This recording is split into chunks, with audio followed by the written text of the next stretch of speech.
Hello and welcome to Religion, Philosophy and Ethics A-Level at Long Road. My name is Cath Carpenter and I'm the course leader for RPE and I teach on the course alongside my colleague Isabel.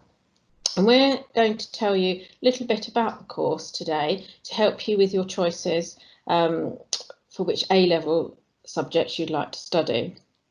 But before we do that, I'd like you to hear from some of our students about their experiences of studying RPE at A-Level. So first, we're going to hear from some current students who are in the lower six in year one of the A-Level course. We're going to hear from David and Asisa. And then two of our students who have just completed their A-Level, and they are Alicia and Kieran. So over to them. Hello, I'm David. I'm in year one and I take religion, philosophy, ethics, history and politics. I chose RS because of how interesting it is and how important I think it is to learn and understand religion in a society of different faiths and beliefs. For me, the best thing about RS is the range of fascinating topics you get to cover throughout the year, from different ethical theories to topics like religious experience. You also get to study Buddhism in real depth, covering things like practices and historical developments, which really opens your mind about how people make choices and the reasoning behind their beliefs, making this course, in my opinion, really valuable. You also get a lot of independence in evaluating and applying everything you learn to various dilemmas in modern society, which really engages you in lesson and gives you a great opportunity to develop from GCSE and learn new skills. The teacher support is also amazing, each lesson being fun and interesting, and support is always available if you are ever struggling. I do English, Sociology and RPE. I really like RPE because of the flexibility of the subject, because we have three components: ethics, philosophy and religion. You never really get bored and we kind of dip in and out of the subjects for like half a term or like a few weeks. Also, specifically with ethics, I like ethics a lot because it's quite controversial some of the time, which can also be applied to everyday life. As well as the fact that RP fits in nicely with my other subjects. So because they're all essay subjects, I learn a lot of skills from RP, like critical thinking and analysing.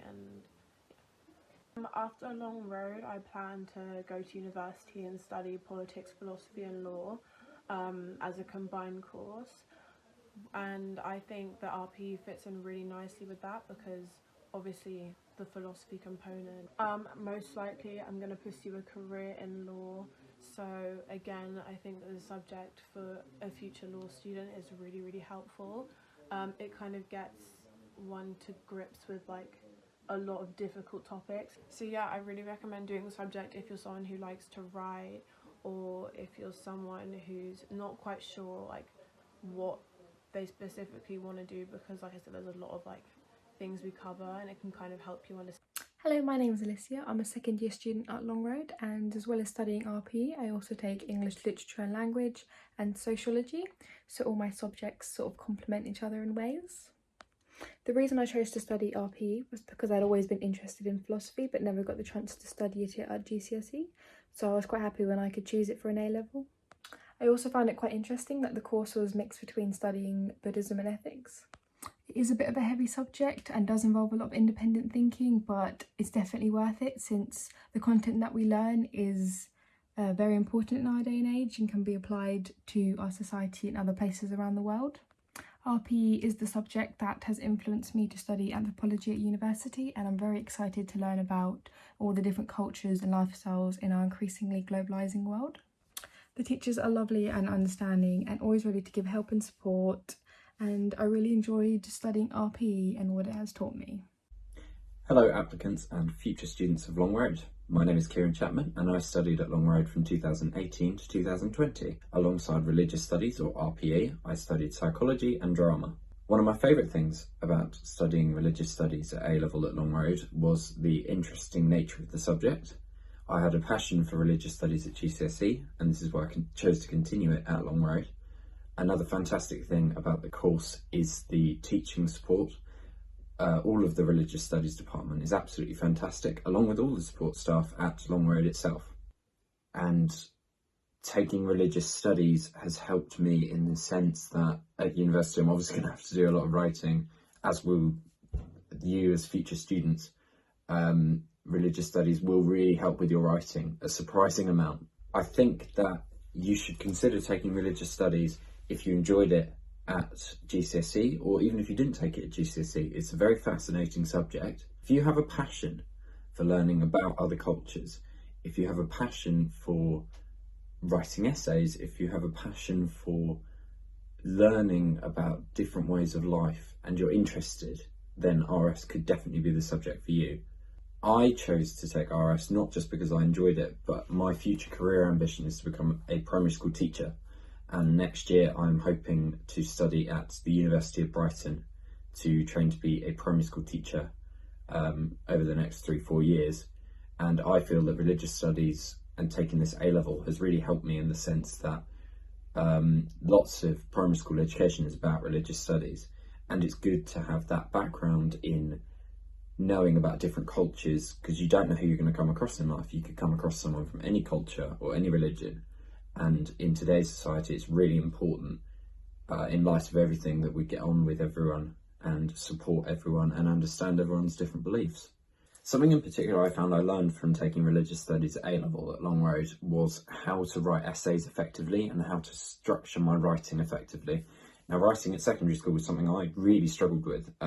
English I wasn't great at, but the staff, particularly in the religious studies department, helped me to learn to properly structure writing and how to write effectively for a reader. And this is going to help me in my future because, as I said previously, I want to become a teacher, and I want to be able to pass on that knowledge of writing to future students and future learners. So whether in the future you're looking to go to university, to do an apprenticeship, or to go into full-time work, I cannot recommend taking religious studies enough. I can assure you will enjoy the subject. It's very interesting, the teachers are brilliant, and enjoy your time hopefully at Long Road, or wherever you end up. The best of luck to you.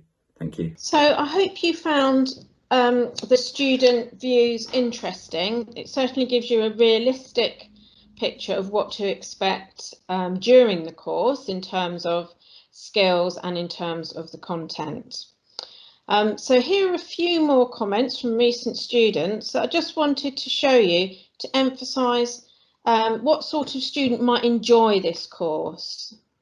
So throughout all components of our course, we're encouraging you to challenge your own views and to develop your own views, to understand views that are different to your own, and to be able to analyse and evaluate a whole range of views, many different scholars, philosophers and religious thinkers. So in the course we have at Long Road, we have chosen to teach Buddhism as the religion, and this is a deliberate choice to give diversity to our specification.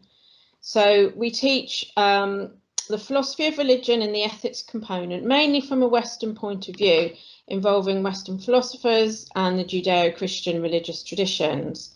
But the religion we've chosen is Buddhism as a deliberate contrast to this. So we hope you find that an interesting combination. Isabel's going to speak to you more about the skills that you will develop during the course, and you did hear from the students about how this subject involves extended writing. You will enjoy this course, as I said, if you want to develop yourself personally, okay, your own views. A commonly asked question is, what career can this subject lead to? And you can see here a whole variety of degrees and careers that are very common that our students have gone on to either study at university or to go straight into the workplace. So a variety of occupations: nursing, education, law, business, and then further studying related subjects such as anthropology, religion, philosophy and ethics, or straight philosophy. So hopefully that gives you an idea of, in a sense, the practical use of the subject, as well as the intellectual interest that hopefully you would have. So here are the three components that we deliver at Long Road: Buddhism, philosophy and ethics. And I'm going to talk to you now about the Buddhism component. So as you can see, there are 4 themes. The first theme is called Religious Figures and Sacred Texts. And here we look at key figures in the whole tradition of Buddhism, from its founding key figure, who's known as Buddha Shakyamuni, right up to the 21st century, and very important Buddhist figures in the modern world, including the Dalai Lama, whose picture you can see there, who is the spiritual leader of the Tibetan people. We also study the teachings and the practices and beliefs of Thich Nhat Hanh, who is another Buddhist leader, but this time in the Zen tradition. So those two figures take us right up to date, as their teachings are very influential now in the West. We also look at some of the key Buddhist texts, as all religions do have important scriptures. The second theme is called Religious Concepts and Religious Life, and here is where you really get the chance to open your mind to Eastern philosophy, the Buddhist views about the nature of reality, the truths about existence. So this area covers ideas such as how everything in the universe is interconnected, how all actions have consequences, how do we deal with the suffering that we are all bound to experience in life, and how do we be moral from a Buddhist point of view. The third theme looks at the social and historical developments in Buddhism. And here's where we look at a real diverse range of societies and cultures. So if you're interested in multiculturalism and understanding the beliefs and practices of other societies, you will really enjoy this theme. So you can see not only do we look at religious movements in Britain and Buddhism here, we also look at Japan, we also look at Tibetan traditions. We also look at the challenges from science to Buddhism, and how actually you will see that Buddhism and science tend to work together in understanding reality. And then we look at the important question, really, is Buddhism a religion? How does it cope with secularization? Is it more of a philosophy, a way of life, or is it a religion? And this all links up with theme 4, religious practices. So in this section, we look at the basic practices of all types of Buddhism, such as taking refuge, committing to the religion, the role of meditation, which some of you may be very interested in, particularly if you are also interested in psychology and how the mind works. Meditation is a very key practice in lots of schools of Buddhism. And we look at the mindfulness movement, which has grown out of Buddhism. There is a completely secular mindfulness movement, but you will understand once you've looked at Buddhist meditation how those two connect. And we'll look at socially engaged Buddhism. This is the idea that Buddhism is about liberating all beings from suffering, not just yourself, but everybody in society. And it's a very activist element of Buddhism. So hopefully you can see here, there's a whole range of subtopics in Buddhism that would go well with many other subjects. Often our students do take psychology or sociology or history, but you do not have to. We also often have students taking sciences alongside philosophy, religion and ethics as an alternative humanities subject. So whatever your interest, I'm sure you will find something in this Buddhism course to capture your imagination.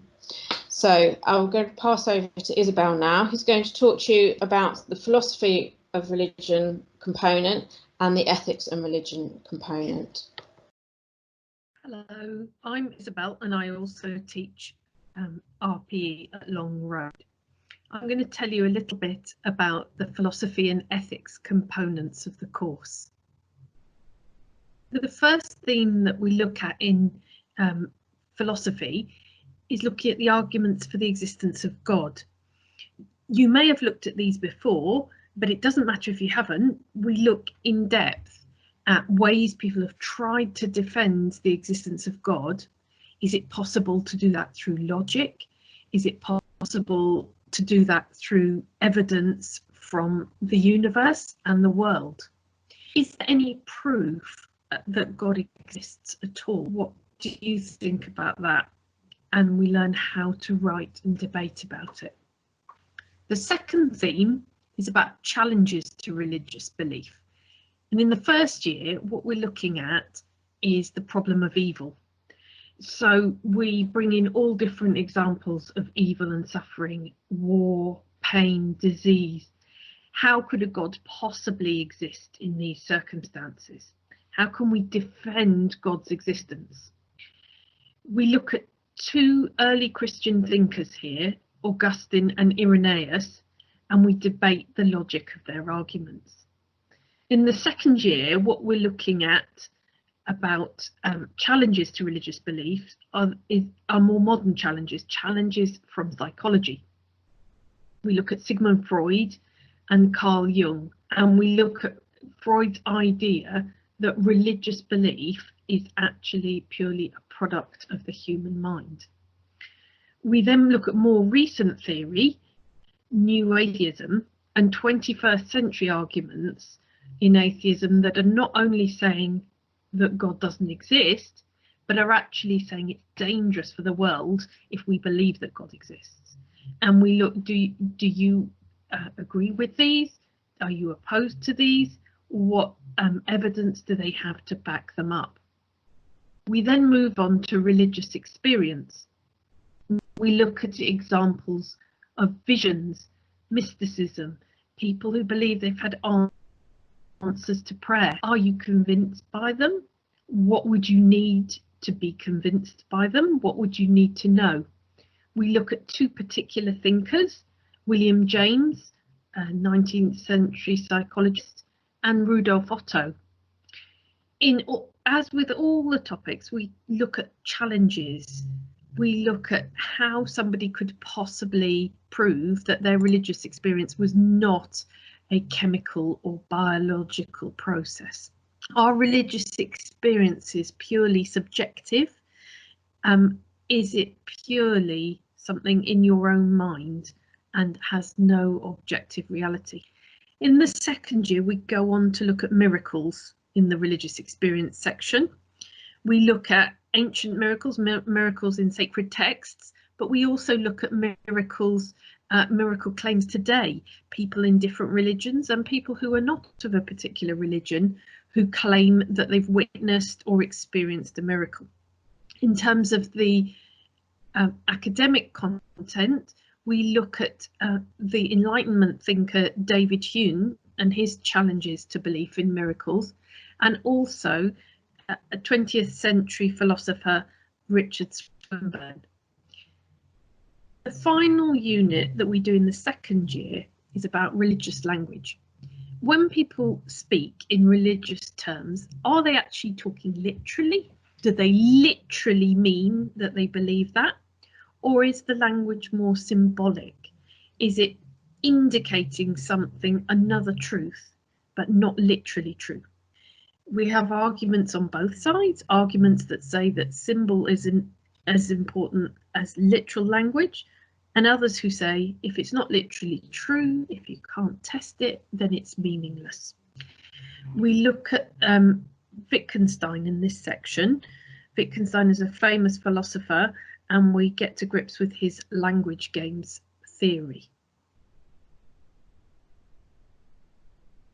In the ethics component, we start off by looking at three very different ethical theories, and we think about how we get our systems of ethics.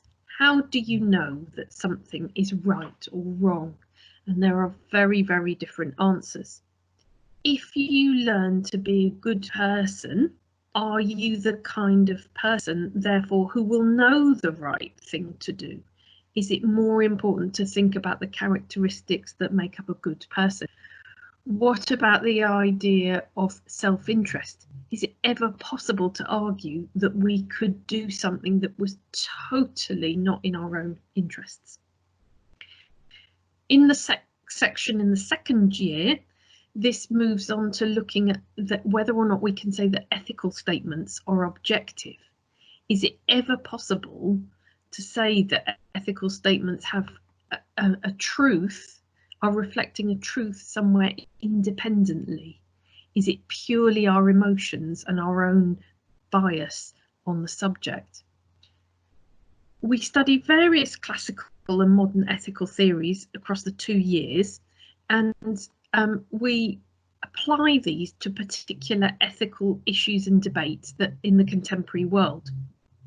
This will apply to whatever job career you go on to.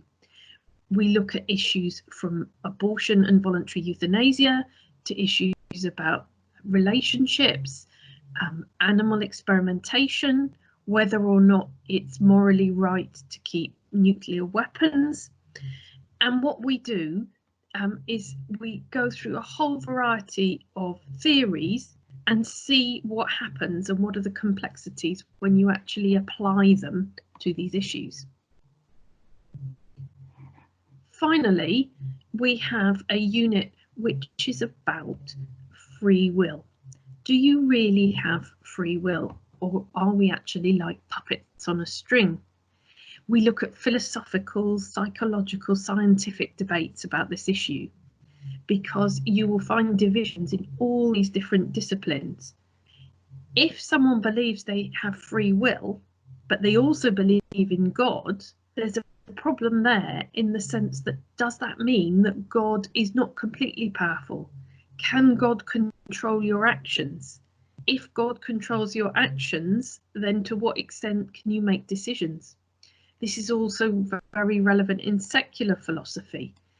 If people can't actually make free decisions, even if they think that they can, how can we hold them responsible in a court of law? So we hope these are interesting issues for you, and we hope that it's helped you to think a little bit more about what is the content course of RPE. I just want to say a little bit more about assessment and what happens at the end of the course for you to get your A-level. Right the way through the course, the core skills we're working on are reading the ideas of others and learning to write and articulate our own arguments. The course is assessed by 3 exams at the end, 1 on each component. There isn't any coursework with this, so it's all down to the 3 2-hour exams where you have 2 50-mark essays in each one.